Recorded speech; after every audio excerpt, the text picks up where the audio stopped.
नमस्कार। इस लेक्चर में हम विनिर्माण उद्योग के रसायन उद्योग टॉपिक से शुरुआत करेंगे। इसका एक पार्ट हमने पिछले वीडियो में कवर कर रखा है। मुझे उम्मीद है उस टॉपिक को आपने अच्छे से पढ़ा होगा, आपको समझ में आया होगा। तो बिना देर करते हुए हम अपना सीधे टॉपिक को शुरू करते हैं। इस वीडियो सेक्शन में हम रसायन उद्योग से शुरुआत करेंगे। भारत में रसायन उद्योग तेजी से विकसित हो रहा तथा फैल रहा है। इसकी भागीदारी सकल घरेलू उत्पाद में लगभग 3% है। यह उद्योग एशिया का तीसरा बड़ा तथा विश्व में आकार की दृष्टि से 12वें स्थान पर है। इसमें लघु तथा बृहद दोनों प्रकार की विनिर्माण इकाइयां सम्मिलित हैं। अकार्बनिक और कार्बनिक दोनों क्षेत्रों में तीव्र वृद्धि दर्ज की गई है। अकार्बनिक रसायनों में सल्फ्यूरिक अम्ल यानी कि उर्वरक, कृत्रिम वस्त्र, प्लास्टिक, गोंद, रंग रोगन, डाई आदि के निर्माण में प्रयुक्त रसायन, नाइट्रिक अम्ल, क्षार, सोडा ऐश, कांच, साबुन, तेल, शोधक या अपमार्जक कागज में प्रयुक्त होने वाले रसायन होते हैं तथा कास्टिक सोडा आदि शामिल हैं। कार्बनिक रसायनों में पेट्रो रसायन शामिल है जो कृत्रिम वस्त्र, कृत्रिम रबर, प्लास्टिक, रंजक पदार्थ, दवाइयाँ, औषध रसायनों के बनाने में प्रयोग किए जाते हैं। तो क्या आप जानते हैं रंजक पदार्थ कौन से होते हैं? ऐसे केमिकल जिनसे रंगने का काम किया जाता है। रंजक मतलब रंगाई करने के लिए। ये उद्योग तेल शोधनशालाओं या पेट्रो रसायन संयंत्रों के समीप स्थापित किए जाते हैं। रसायन उद्योग अपने आप में एक बड़ा उपभोक्ता भी है। आधारभूत रसायन यानी कि जो बेसिक रसायन केमिकल्स होते हैं एक प्रक्रिया के द्वारा अन्य रसायन उत्पन्न करते हैं जिनका उपयोग औद्योगिक अनुप्रयोग, कृषि अथवा उपभोक्ता बाजारों के लिए किया जाता है। आप ऐसे उद्योगों की सूची बनाइए, उसको अपने दोस्तों के साथ साझा कीजिए। अगला टॉपिक है हमारा उर्वरक उद्योग। उर्वरक आप जानते हैं भारत एक कृषि प्रधान देश है और भारत में 140 करोड़ से ज़्यादा की आबादी निवास करती है। उसके खान पान के उचित प्रबंध के लिए खेती का उन्नत होना आवश्यक है और अच्छी पैदावार के लिए रसायनों की ज़रूरत है। और इस उद्देश्य को ध्यान में रखते हुए भारत में विभिन्न क्षेत्रों में उर्वरक उद्योग स्थापित किए गए हैं, जिसके बारे में हम यहाँ पर चर्चा करने वाले हैं। उर्वरक उद्योग नाइट्रोजनी उर्वरक यानी कि मुख्यतः यूरिया वगैरह जिनमें नाइट्रोजन पाया जाता है। नाइट्रोजन पौधों के विकास और वृद्धि के लिए आवश्यक होता है। फास्फेटिक उर्वरक यानी कि डीएपी वगैरह तथा अमोनियम फास्फेट और मिश्रित उर्वरक जिसमें 3 मुख्य पोषक उर्वरक नाइट्रोजन, फॉस्फेट और पोटाश शामिल हैं के उत्पादन क्षेत्रों के इर्द गिर्द केंद्रित हैं। अर्थात पोटाश पूर्णतः आयात किया जाता है क्योंकि हमारे देश में वाणिज्यिक रूप से या किसी भी रूप में प्रयुक्त होने वाला पोटाश या पोटैसिक यौगिक भंडार उपलब्ध नहीं है। तो आपसे अगर पूछा जाए तो भारत जो है वो पोटाश का उत्पादन क्यों नहीं कर पाता? क्योंकि उसके रॉ मटेरियल्स वगैरह जो है हमारे पास उपलब्ध नहीं है, इसलिए उसको हमें पूर्णतः बाहर से मंगाना पड़ता है। उर्वरक उद्योग में अगर हम आगे और बात करें तो हरित क्रांति के पश्चात यह उद्योग देश के अन्य अनेक भागों में भी फैल गया था। गुजरात, तमिलनाडु, उत्तर प्रदेश, पंजाब और केरल राज्य कुल उर्वरक उत्पादन का लगभग 50% उत्पादन करते हैं। और मज़े की बात यह है कि बड़े उपभोक्ता भी हैं क्योंकि यहाँ पे कृषि की है ना, बड़े क्षेत्र में कृषि की जाती है।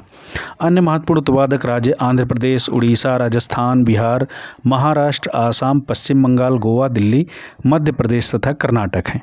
सीमेंट उद्योग की अगर बात की जाए तो विनिर्माण के लिए आपको भी पता है सीमेंट सबसे प्रमुख कारक होता है। आप जिस विद्यालय में पढ़ते हैं, आप जिस घर में रहते हैं, सोसाइटी में जाते हैं, होटल रेस्तरां में जाते हैं, उन सारी जगहों पे बिल्डिंगें मूलभूत चीज़ होती हैं क्योंकि इमारतों के बिना तो कोई भी काम संभव है नहीं। तो इमारतों के निर्माण में सीमेंट चाहिए होता है, इसलिए सीमेंट हमारे जीवन के लिए सबसे उपयोगी वस्तु में से एक है। इसके निर्माण की बात हम यहाँ पे करने वाले हैं। निर्माण कार्यों जैसे कि घर, कारखाने, पुल, सड़कें, हवाई अड्डा, बांध तथा अन्य व्यापारिक प्रतिष्ठानों के निर्माण में सीमेंट आवश्यक है। इस उद्योग को भारी व स्थूल कच्चे माल जैसे कि चूना पत्थर, सिलिका और जिप्सम की आवश्यकता होती है। रेल परिवहन के अतिरिक्त इसमें कोयला अथवा विद्युत ऊर्जा की भी आवश्यकता होती है। इस उद्योग की इकाइयाँ गुजरात में लगाई गई हैं क्योंकि यहाँ से इसे खाड़ी के देशों के बाजार की उपलब्धता है। पहला सीमेंट उद्योग 1904 में चेन्नई में लगाया गया था। स्वतंत्रता के पश्चात इस उद्योग का प्रसार हुआ क्योंकि जैसे जैसे आवश्यकता बढ़ती गई हमारी इसकी मांग बढ़ती गई। मोटर गाड़ी यानी कि ऑटोमोबाइल सेक्टर अगला हमारा टॉपिक है।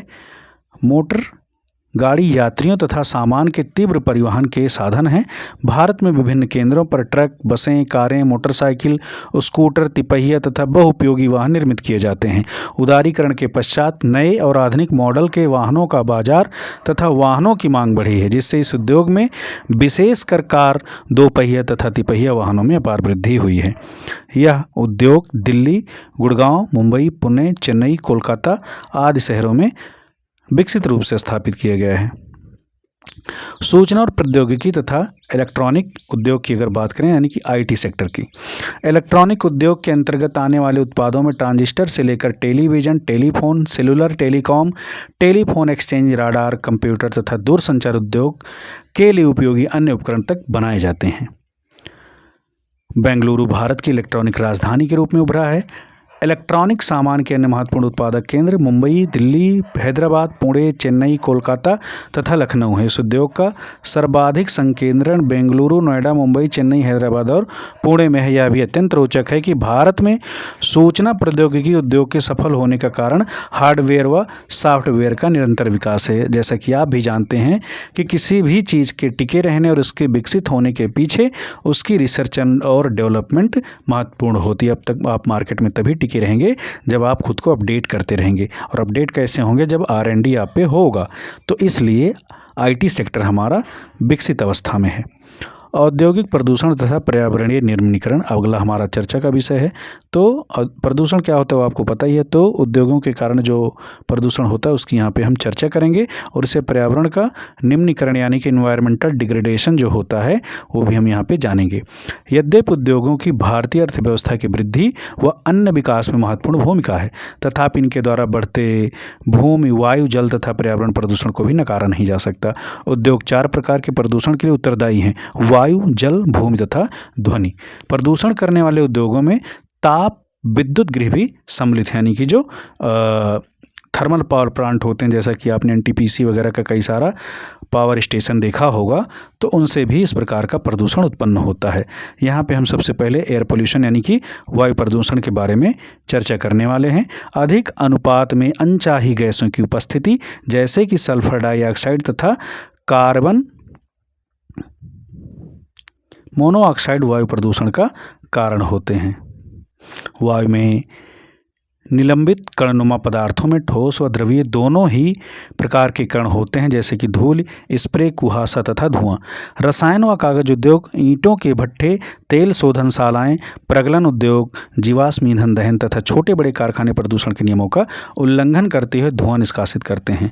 जहरीली गैसों का रिसाव बहुत भयानक तथा दूरगामी प्रभाव वाला हो सकता है।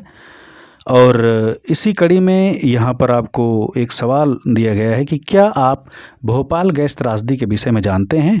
तो आपकी जानकारी के लिए मैं बता दूं कि भोपाल शहर में 1984 में एक बड़ी ही औद्योगिक दुर्घटना हुई थी, जो कि एक यूनियन कार्बाइड का एक प्लांट था जो कुछ केमिकल बनाता था जिसका कीटनाशक के रूप में इस्तेमाल होता था। इस फैक्ट्री का मालिक जो था वो अमेरिकन था, और कर्मचारियों के शायद कुछ लापरवाही की वजह से, कुछ तकनीकी खामियों की वजह से जो रॉ मटेरियल था वो उसमें रिसाव हो गया, और वो केमिकल जो था पूरे शहर में आधी रात को फैल गया, जिससे हज़ारों लोगों को अपनी जान से हाथ गंवाना पड़ा, और बहुत सारे लोगों को अन्य प्रकार के माल और जनधन की हानि हुई। तो ये अभी तक के ज्ञात औद्योगिक आपदा में से बड़ी आपदा मानी जाती है। वायु प्रदूषण मानव स्वास्थ्य, पशुओं, पौधों, इमारतों तथा पूरे पर्यावरण पर दुष्प्रभाव डालते हैं। जल प्रदूषण की अगर बात करें तो उद्योगों द्वारा कार्बनिक तथा अकार्बनिक अपशिष्ट पदार्थों के नदी में छोड़ने से जल प्रदूषण फैलता है। जल प्रदूषण के प्रमुख कारकों की अगर बात करें तो कागज, लुगदी, रसायन, वस्त्र, रंगाई उद्योग, तेल शोधनशालाएं, चमड़ा उद्योग तथा इलेक्ट्रोप्लेटिंग उद्योग हैं, जो रंग, अपमार्जक, अम्ल, लवण तथा भारी धातुएं जैसे कि सीसा, पारा, कीटनाशक, उर्वरक, कार्बन, प्लास्टिक और रबर सहित कृत्रिम रसायन आदि जल में वाहित करते हैं। भारत के मुख्य अपशिष्ट पदार्थों में फ्लाई ऐश, फॉस्फोजिप्सम तथा लोहा इस्पात की शुद्धियाँ होती हैं। तापीय प्रदूषण क्या है, चलिए इस पे हम बात करते हैं। तो बच्चों, जब कारखानों तथा ताप घरों से गर्म जल को बिना ठंडा किए ही नदियों तथा तालाबों में छोड़ दिया जाता है तो जल में तापीय प्रदूषण होता है। परमाणु ऊर्जा संयंत्रों के अपशिष्ट व परमाणु शस्त्र उत्पादक कारखानों से कैंसर, जन्मजात विकार तथा अकाल प्रसव जैसी बीमारियां उत्पन्न होती हैं। मृदा व जल प्रदूषण आपस में संबंधित हैं। मलबे का ढेर, विशेषकर कांच, हानिकारक रसायन, औद्योगिक बहाव, पैकिंग, लवण तथा कूड़ा करकट मृदा को अनुपजाऊ बनाता है।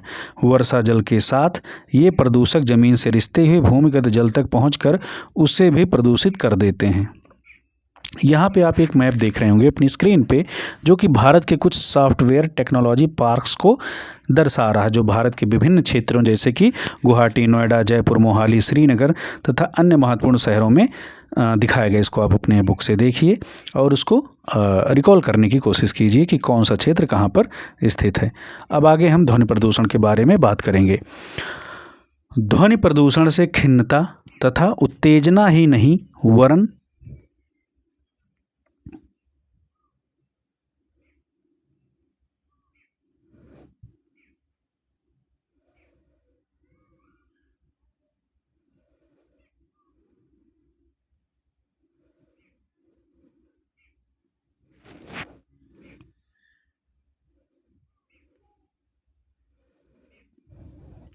हम आगे बात ध्वनि प्रदूषण की करेंगे। ध्वनि प्रदूषण से खिन्नता तथा उत्तेजना ही नहीं वरन श्रवण अक्षमता, हृदय गति, रक्तचाप यानी कि ब्लड प्रेशर तथा अन्य प्रकार की शारीरिक समस्याएं पैदा होती हैं। अनचाही ध्वनि उत्तेजना व मानसिक चिंता का स्रोत है। औद्योगिक तथा निर्माण कार्य, कारखानों के उपकरण, जनरेटर, लकड़ी चीरने के कारखाने, गैस यांत्रिकी तथा विद्युत ड्रिल भी अधिक ध्वनि उत्पन्न करते हैं। इससे ध्वनि प्रदूषण होता है। अब पर्यावरणीय निम्नीकरण की रोकथाम कैसे करें, इस पर अगर बात करें हम, तो आप हमें सुझा सकते हैं कि आप किस प्रकार से पर्यावरण को, इन्वायरमेंट को डिग्रेड होने से बचाएंगे। कमेंट करके हमें बताइए। कारखानों द्वारा निष्कासित 1 लीटर अपशिष्ट से लगभग 8 गुना स्वच्छ जल दूषित होता है। औद्योगिक प्रदूषण से स्वच्छ जल को कैसे बचाया जा सकता है, इसके कुछ सुझाव दिए गए हैं, जिसमें पहला है विभिन्न प्रक्रियाओं में जल का न्यूनतम उपयोग तथा जल को 2 या अधिक उत्तरोत्तर अवस्थाओं में पुनः चक्रण द्वारा पुनः उपयोग किया जाना, यानी कि एक महत्वपूर्ण सुझाव है। जल की आवश्यकता पूर्ति हेतु वर्षा जल का संग्रहण करना, यानी कि जो बारिश का पानी होता है बह करके वो बेकार ही जाता है, तो उसको हम विभिन्न प्रकार की व्यवस्थाओं के द्वारा उसको संग्रहित कर सकते हैं और इसको बाद में उपयोग में ला सकते हैं। नदियों व तालाबों में गर्म जल तथा अपशिष्ट पदार्थों को प्रवाहित करने से पहले उनका शोधन करना, यानी उनका ट्रीटमेंट करने के बाद ही उनको खुले जल स्रोतों में छोड़ा जाए। औद्योगिक अपशिष्ट का शोधन 3 चरणों में किया जा सकता है, यानी कि औद्योगिक अपशिष्ट की अगर बात करें तो 3 चरणों में किया जा सकता है। यांत्रिक साधनों द्वारा प्राथमिक शोधन, इसमें अपशिष्ट पदार्थों की छँटाई, उनके छोटे छोटे टुकड़े करना, ढकना तथा तलछट जमाव आदि शामिल है। जैविक प्रक्रियाओं द्वारा दूसरे स्तर का द्वितीयक शोधन किया जाता है। उसके बाद तीसरे लेवल पे जैविक, रासायनिक तथा भौतिक प्रक्रियाओं के द्वारा तृतीय शोधन होता है। इसमें अपशिष्ट जल को पुनः चक्रण के द्वारा, रिसाइकलिंग के द्वारा पुनः प्रयोग में लाया जाता है। जहां भूमिगत जल का स्तर कम है वहां उद्योगों द्वारा इसके अधिक निष्कासन का कानूनी प्रतिबंध होना चाहिए, यानी कि जहाँ पर वाटर लेवल खराब है वहाँ पर प्रतिबंधित किया जाना चाहिए। वायु में निलंबित प्रदूषण को कम करने के लिए कारखानों में ऊंची चिमनियों में इलेक्ट्रोस्टैटिक अवक्षेपण, स्क्रबर उपकरण तथा गैसीय प्रदूषक पदार्थों को जड़त्वीय रूप से पृथक करने के लिए उपकरण होने चाहिए। कारखाने में कोयले के अपेक्षा तेल व गैस के प्रयोग से धुएं के निष्कासन में कमी लाई जा सकती है। मशीनों व उपकरणों का उपयोग किया जा सकता है तथा जनरेटरों में साइलेंसर का उपयोग किया जा सकता है। ऐसी मशीनरी का प्रयोग किया जाए जो ऊर्जा सक्षम हो तथा कम ध्वनि उत्पन्न करें। ध्वनि अवशोषित करने वाले उपकरणों के इस्तेमाल के साथ कानों पर शोर नियंत्रण उपकरण भी पहनने चाहिए। सतत पोषणीय विकास यानी सस्टेनेबल डेवलपमेंट की चुनौतियों के लिए पर्यावरणीय संचेतना से युक्त आर्थिक विकास की जरूरत है।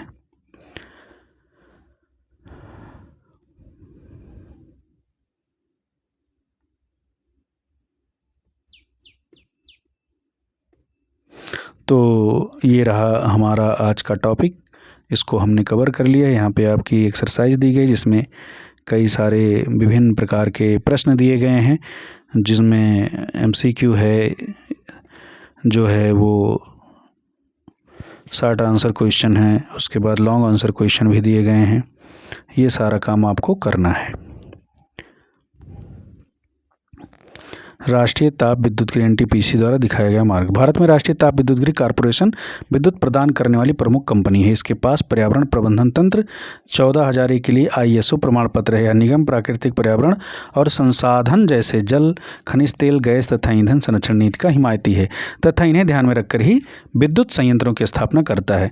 ऐसा निम्न उपायों द्वारा संभव हो पाया। पहला, आधुनिकतम तकनीकों पर आधारित आधुनिकतम तकनीकों पर आधारित उपकरणों का सही उपयोग करके तथा विद्यमान उपकरणों में सुधार करना, अधिकतम राख का इस्तेमाल कर अपशिष्ट पदार्थों का न्यून उत्पादन, पारिस्थितिकी संतुलन बनाए रखने के लिए हरित क्षेत्र की सुरक्षा तथा वृक्षारोपण के लिए प्रेरित करना, तरल अपशिष्ट प्रबंधन, राख युक्त जलीय पुनर्चक्रण तथा राख संग्रहण प्रबंधन द्वारा पर्यावरण प्रदूषण को कम करना, सभी ऊर्जा संयंत्रों का पारिस्थितिकीय रूप से मॉनिटर तथा समीक्षा करना एवं ऑनलाइन आंकड़ों का प्रबंधन करना। ये सारे ऐसे कदम हैं जिसको एनटीपीसी के द्वारा उठाया गया हुआ है और इस पे काम किया गया है ताकि प्रदूषण को निम्न स्तर पर लाया जा सके। इस फोटो में आपको रामागुंडम संयंत्र को दिखाया गया है। तो मुझे उम्मीद है कि ये टॉपिक आपको अच्छे से समझ में आया होगा। पढ़ाई करते रहिए, मिलते हैं अगले चैप्टर में अगले वीडियो के साथ। तब तक के लिए आपका धन्यवाद।